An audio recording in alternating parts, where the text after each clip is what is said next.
With a chance to end the AFC Championship game, Drake Maye made a gutsy decision and called his own number. We start there. This is Locked On Patriots.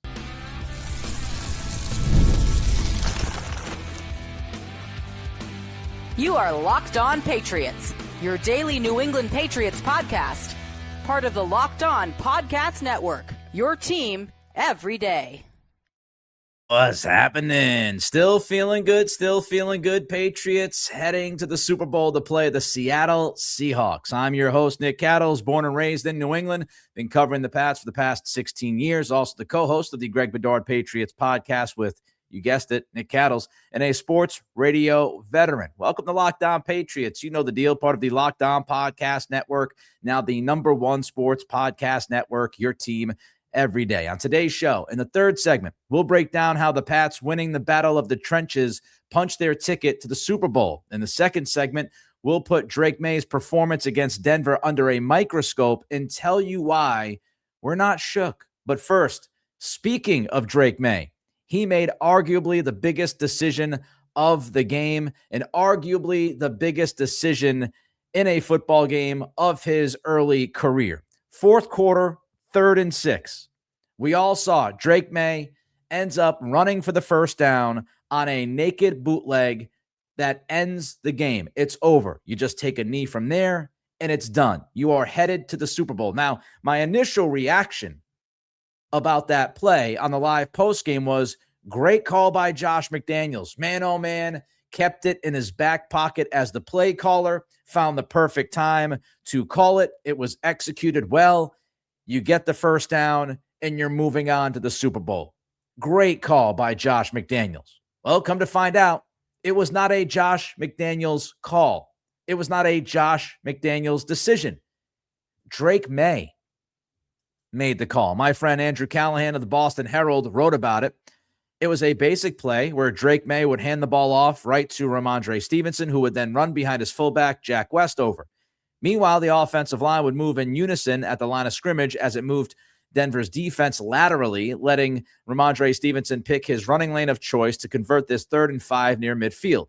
But Maye had other ideas. At the snap, Maye turned right into the backfield but never took his hands off the ball. As Stevenson opened his arms, Maye peeled the other way and broke from the play design. Here's what Garrett Bradbury said to Andrew Callahan after the game. Quote, "I hit my block and all the defenders started running the other way. I'm like, what? Oh my God." 4 seconds and 7 yards later, Callahan writes, Maye crossed the first down marker on the Patriots sideline. His little secret had clinched the AFC title. After the game, Drake's like, this is according to Garrett Bradbury, after the game, Drake's like, "I debated telling you guys if I was going to keep it or not, but I just decided not to. I'm expecting Ramondre to try and hit a hole. And I turn around, Drake's over there with the ball, and I'm like, go, go, go," because we didn't know. So this was a run play. It was a run play from Ramondre Stevenson. The entire offensive line, receivers thought Ramondre Stevenson was going to get the football. Drake Maye made the decision, I'm going to keep it. I'm going to run the naked bootleg. And Drake Maye not only made that decision, he didn't tell anybody. He just decided to do it. I'd imagine Drake Maye's thought process was, if I don't tell the offensive line, if I don't tell Ramondre Stevenson, then everybody is going to try to execute the play the way the play is supposed to be executed. So it will look like a great fake because nobody thinks it's going to be a fake, but I, the quarterback.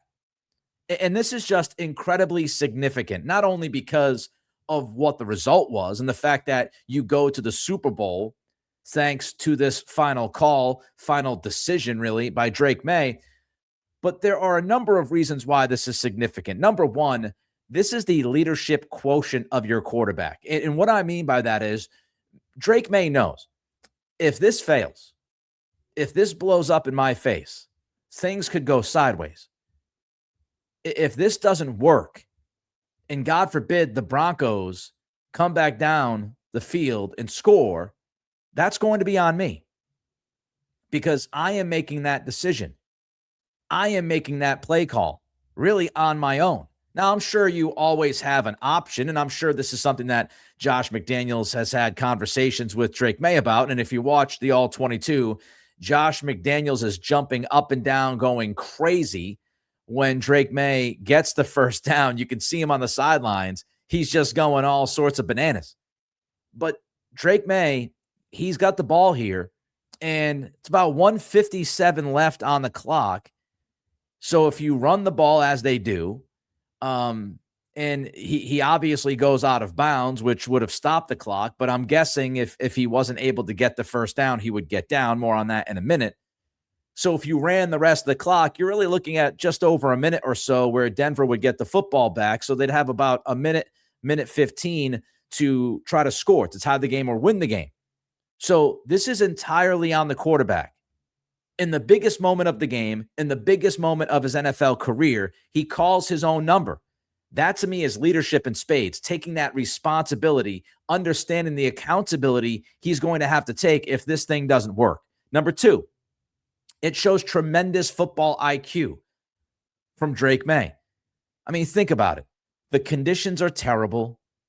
This is the biggest moment of his NFL career, the biggest moment of his athletic career to this point. And he has the aptitude to slow the game down and make this call.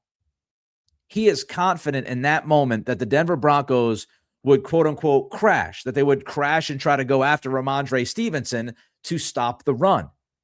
He is so confident that at that time in the game, from what he has seen leading up to that moment, from looking at what's going on with like 10 guys in the box for Denver, completely trying to shut down the run from Ramondre Stevenson. And he's able to process this and say to himself, yeah, I know it could be a gamble if this thing blows up, but I believe that it is a gamble worth taking. And that's just high football IQ. This play had not been run. Phil Perry mentioned this as well in his postgame with Tom Curran that, maybe Drake Maye thought fewer exchanges with the weather, and, that could always cause an issue. So if I'm handing the football off to Stevenson, if Stevenson fumbles, if I mess up the handoff, this way, if I just get the snap clean, it's up to me to carry the football. I trust myself. I don't want to add any extra elements to this. So I'll go with the fewer exchanges. Maybe Phil Perry's right on that. I'd also say that the play is right in front of Maye, right? Like he understands once he makes that decision and he's running with the ball, no one's going to get him from behind. He's very confident in that. Nobody's going to be able to wrap around the offensive line because everybody is pulling towards Stevenson, which they do. So nobody's going to be able to catch up from behind to Drake Maye. He has a head start. So he's got the one defender, Jonah Ellis, Christian Ellis' brother, as funny as that is. He's got the one defender he's got to worry about. So no one's going to hit him from behind. Nobody extra is going to come flying in and hit him from the side. And this is high IQ stuff. He has the option to slide if he needs to, if he's not going to get the first down. He can outrun the edge, which he ends up doing, or he could have just gone down if this thing wasn't going to work out for him. But a gutsy call, and you want to talk about confidence. We're talking about a young quarterback in only his third NFL playoff game. Somebody who has fumbled the football 6 times against LA and Houston. Lost 3 fumbles. In these conditions, at this moment of the football game. And he's got the confidence, he's got the swag to look in the mirror and say, this one's on me, and go make a play.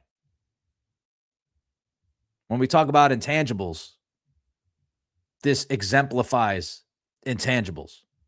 Gutsy decision, love it, thought it was very smart, and he executed it. He gets the first down, and now his team moves on. All right. With that said, it wasn't all good for Drake Maye on Sunday, and it wasn't just the weather. Why did Drake Maye struggle, and why are we not overly worried about it? It's coming up next. This is Locked On Patriots, part of the Locked On Podcast Network, your team every day. There's nothing like being in an NBA arena, the crowd, the energy, the moment. Getting tickets, though, That part hasn't always been so simple. That's why Game Time has become the go-to app for scoring tickets fast without the hassle. It puts the advantage back where it belongs with the fans. You pull up the Game Time app, pick an upcoming NBA game, and it has tickets locked in within minutes. You'll love seeing the all-in price up front, no surprise fees at checkout, and being able to see the view from your seat before buying makes the decision easy. Everything feels quick, intuitive, and stress-free from start to finish. Take the guesswork out of buying NBA tickets with Game Time. Download the Game Time app, create an account, use code LOCKEDON for $20 off your first purchase. That code again is LOCKEDON for $20 off. Download the Game Time app today. And remember, it's gametime.co, not .com.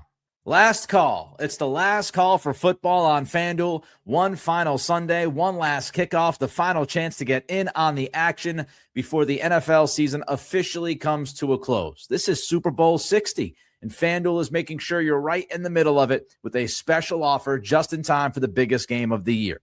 Whether you're backing the favorite, riding with the underdog, or building one last same-game parlay, this is the game everyone's been waiting for. This is where predictions turn into plays, stats turn into storylines, and every snap feels bigger. It's the perfect way to cap off the season and make the Super Bowl even more exciting from kickoff to the final whistle. If you're a new customer, bet just $5 and get $200 in bonus bets if you win.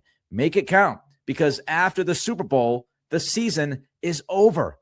Last call for football on FanDuel, an official sportsbook partner of Super Bowl 60. Visit FanDuel.com to get started.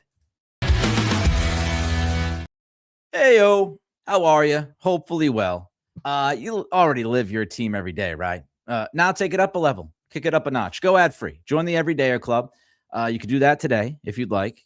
Get Locked On Patriots, no interruptions, members-only Discord access, and more, all for just $5 a month, $50 on the year. Go to lockedonpatriots.supercast.com or check the link in the show notes to learn more. Also, don't forget, as we continue to watch these subscribers jump, we're heading to the Super Bowl, baby. Let's continue to build this energy. Let's continue to build this community, and we do it through all of you. Don't forget to click that thumbs up if you're watching on YouTube. Don't forget to throw a comment in.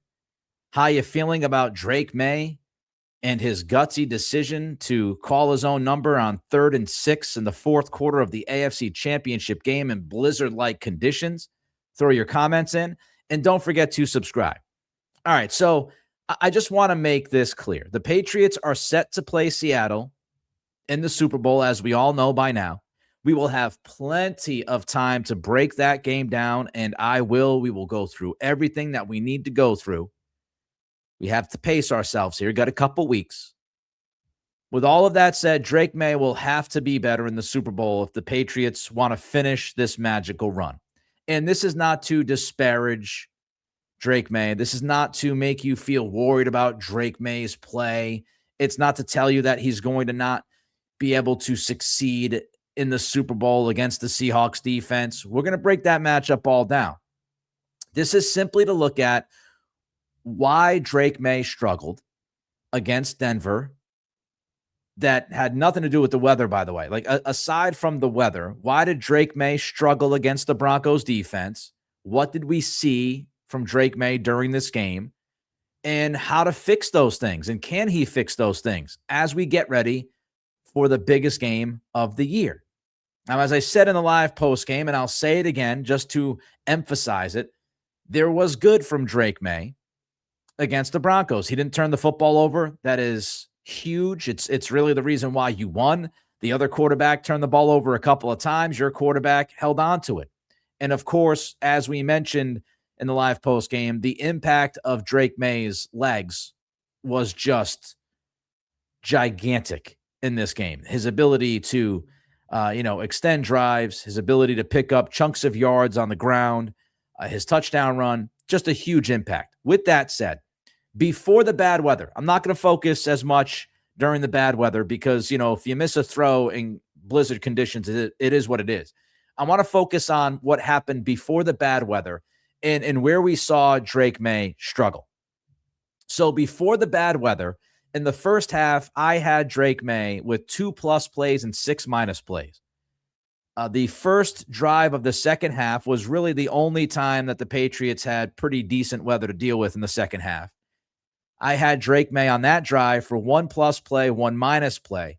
Interestingly enough, when the bad weather hit, I had Drake Maye with 4+ plays against 3- plays. So he actually played his best when the weather turned its worst. And that included the absolute dime off the flea flicker from Ramondre Stevenson to Mac Hollins. A great throw. Overall for the game, I had Drake Maye graded as a -3. So as we're getting ready for the Super Bowl, we ask why. Why did Drake Maye struggle the way he did, even before the weather went really, really bad? The first thing that jumped out at me is that Maye played it safe. And you can understand why. He had turned the football over a bunch. I'm sure the coaches had talked to him about that. But there's no doubt when you watch the film, when you're watching everybody on the field, the all 22, that Maye suffered at times from a slow trigger, hesitant trigger, or no trigger at all. You know, a couple of examples. Second quarter, first drive, 3rd and 10. He bails early. I thought the protection was there. And because he bails early, he doesn't give himself a chance to find Hunter Henry down the middle of the field, and Hunter Henry ends up uncovering and is wide open for a huge play. But, you know, we saw some of this early in the season where Maye kind of bails early. He thinks the pass rush is there when it's not really there. He's got protection, and he kind of just gets out of there, and he's hesitant to pull the trigger to Henry as he's uncovering because he's dealing with the traffic now that he has pretty much created. 3rd and goal from the Denver 3-yard line. I thought Drake Maye has both Mac Hollins and Hunter Henry for a touchdown. He's got Mac Hollins right away, right at the goal line. Mac Hollins beats his man. He's open. Maye doesn't throw it. And then he has Hunter Henry on the over where Mac Hollins is kind of the under, and Hunter Henry's running towards kind of the boundary and towards the pylon. He has Hunter Henry. If he floats it over the top, he decides to not throw to either of those guys, holds onto the football, and he takes a sack. So hesitant trigger. I also didn't think that Drake Maye saw the field consistently well. First quarter, first drive, 3rd and 4. He has Pop Douglas against slot corner. And that's the play where he almost throws the interception to Talanoa Hufanga. On the other side of the field, he throws it to the left to Stephon Diggs, forcing it into Stephon Diggs, almost throwing a pick. On the right side, Pop Douglas wins his matchup. He's open for a first down, and Maye doesn't do it. He doesn't throw it. I don't know if he sees it, whatever.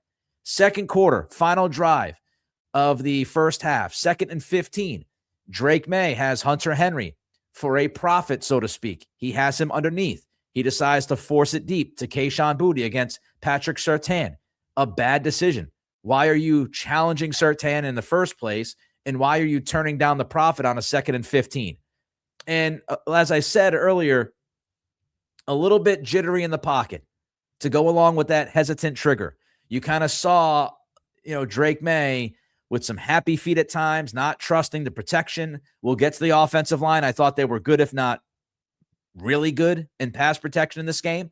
But Drake Maye, he was jittery in the pocket before the bad weather. Second quarter, first drive. It's a 2nd and 10. He has Pop Douglas for the hole shot down the left sideline. I know you remember that play, and he misses him. Why does he miss Pop Douglas on that throw? The whole shot that we've seen Maye make multiple times this year, it's because he gets happy feet. He doesn't reset his feet in the pocket, and so his mechanics are all messed up, and he misses Pop Douglas high on the throw. Same drive, second quarter, number 1 drive, 3rd and 10. Again, I thought he bailed early with the protection good. Henry uncovers. Now, the good thing is this.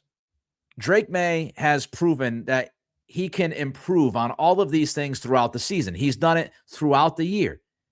And he's even done it during games. He's done it during playoff games. And he did it a little bit in this game where he comes back and he makes some plays like the dime throw to Mac Hollins. So he has proven that he can get over a hesitant trigger. He has proven that he will eventually see the field well and figure things out. He has proven that he can move within the pocket and not be jittery. He just has to get back to those habits against the Seahawks. I expect him to be better. And again, the good news is he did make some plays before the bad weather. Second quarter, the first drive of that second quarter, 3rd and 13, he looks off the coverage, and that's the anticipatory throw to Mac Hollins for a 20-yard gain. Final drive of the first half, 3rd and 15. He scrambles for 16 yards. He slides down with 1 second left to set up the field goal attempt. Big time play. On a 3rd and 9.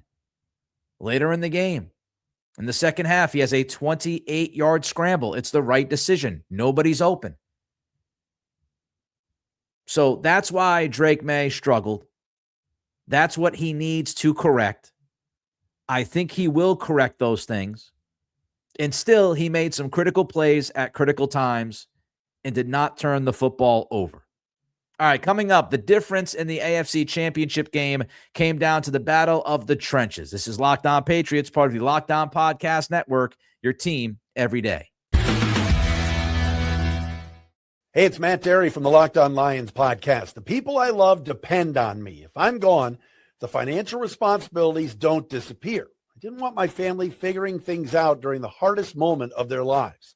That's why I knew only one place to go. I chose life insurance through my friends at Ethos. Ethos makes getting life insurance fast and easy, 100% online. You can get a quote in seconds, apply in minutes, and get same-day coverage. There's no medical exam. You just answer a few simple health questions. You can get up to $3 million in coverage. Some policies are as low as $30 a month. I love the folks at Ethos. Protect your family with life insurance from Ethos now by going to ethos.com/LockedOnNFL. In as little as 10 minutes, you can get the free quote and up to $3 million in coverage at ethos.com/LockedOnNFL. That is ethos.com/LockedOnNFL.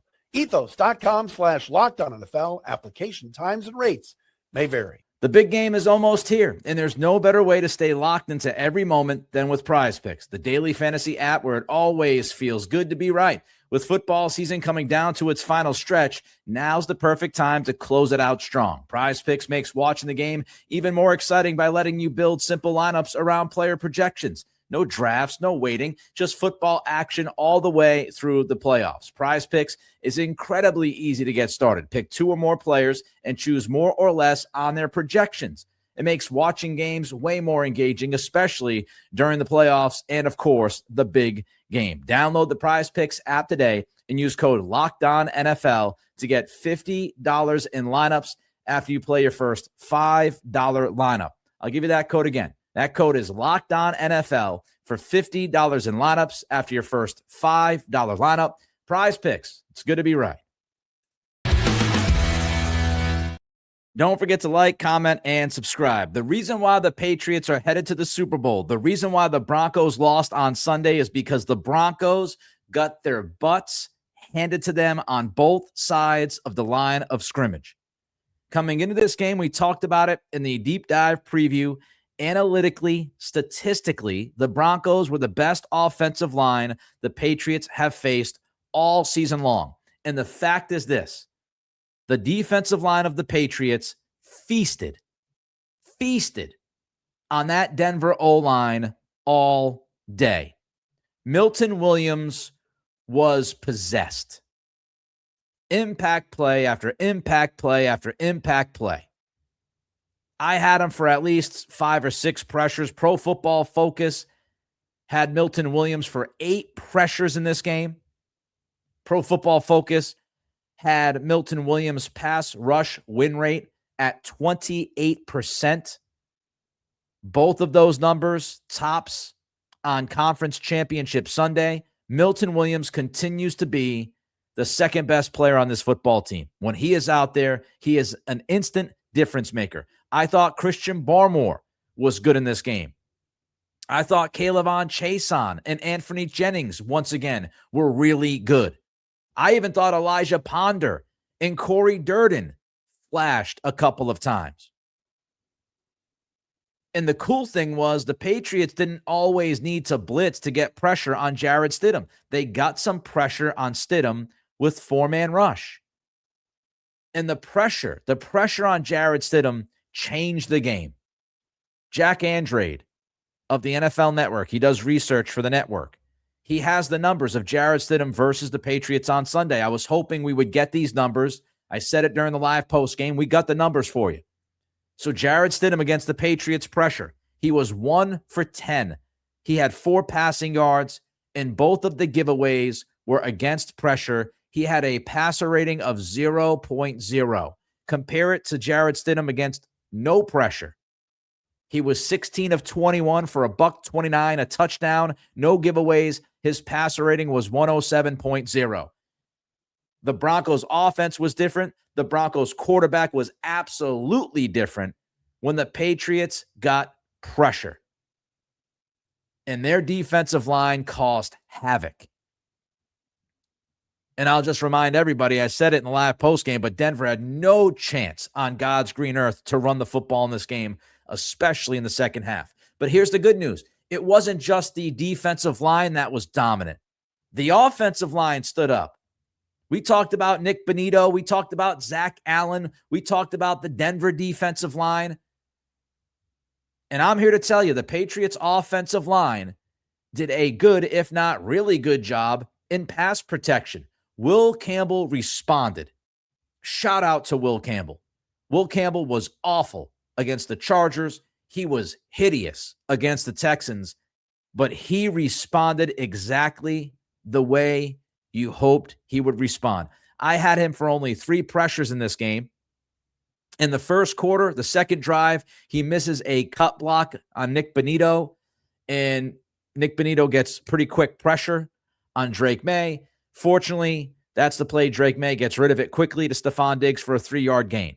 Another pressure was on a 3rd and 9. Fortunately, that was a play where Drake Maye ends up scrambling for 28 yards, so it didn't hurt you. 2nd and 10, by the way, from the Denver 17 was another pressure. It was a heavy blitz, and there was a miscommunication with Jared Wilson and Will Campbell. I don't know how they were supposed to block it up, but they looked lost on their responsibilities. Those were the 3 pressures. Other than that, he was good. And all in all, it was great to see after those rough performances. And the rest of the offensive line and pass protection, including Jared Wilson, was solid. For me, I had the Patriots. They had 5 sacks they gave up. I actually thought Drake Maye was the reason for 3 of those sacks. And I thought another sack was more scheme than offensive line. So all the talk about Denver's defensive front, all the talk about the pass rush and the concern about Nick Bonito versus Will Campbell and how would they deal with it, Zach Allen against Jared Wilson. The fact is the offensive line did the job in pass protection. The Patriots won in the trenches. They ran the football more effectively than Denver did, especially in the second half. They stopped the run more effectively, especially in the second half. So props to Doug Marrone and props to Zak Kuhr, by the way, and Mike Vrabel. I want to tell you a story before I bid you adieu on this episode. The 4th and 1 decision by Sean Payton that everybody is talking about. ESPN did a great story on the decision by Sean Payton, and we find out what actually happened in the thought process. Seth Wickersham writes, Sean Payton ordered 11 personnel, 1 running back, 1 tight end, 3 receivers. And from that, called a running play called nickel duo. Sean Payton told Seth Wickersham, quote, a sub run versus a sub front. Then Sean Payton called timeout. He wanted to think. Duo was Denver's top 4th and short run. Slipper naked, a bootleg to the right, was its top 4th and short pass. He went with the pass. Here's the key part. Seth Wickersham writes, but at the snap, the Patriots surprised Denver by playing red 2, a zone defense behind a 6-man front. The play had no chance. Zak Kuhr surprised Sean Payton. Zak Kuhr outsmarted Sean Payton on that 4th and 1. Sean Payton said softly, leaving the stadium, quote, I wish I'd stayed with the initial play call. The look they showed on film And the look we saw wasn't the look we got. Unquote. It's all about coaching. In that situation, Zak Kuhr surprised Sean Payton, surprised Jarrett Stidham, surprised the Broncos offense. They thought they had the picture figured out. And Zak Kuhr flipped the script. Take a bow. Take a bow, Zak Kuhr, what you've done in this postseason. And if the Pats can win the line of scrimmage in the Super Bowl like they won the line of scrimmage in the AFC Championship game, they've got a great shot at winning the whole darn thing. That wraps up this edition of Locked On Patriots. Thank you for making us your first listen, for being an everydayer. Reach out to me on Twitter at NickCRadio. Don't forget to throw a comment in on the YouTube channel. Hit that like button and subscribe. If you're looking for a gift for someone, make it easy. Check out the Everydayer Club. Ad-free episodes of this show, exclusive Discord server access, and more. Subscriptions can be gifted through LockedOnPatriots.supercast.com. Have a great day, and we will see you tomorrow.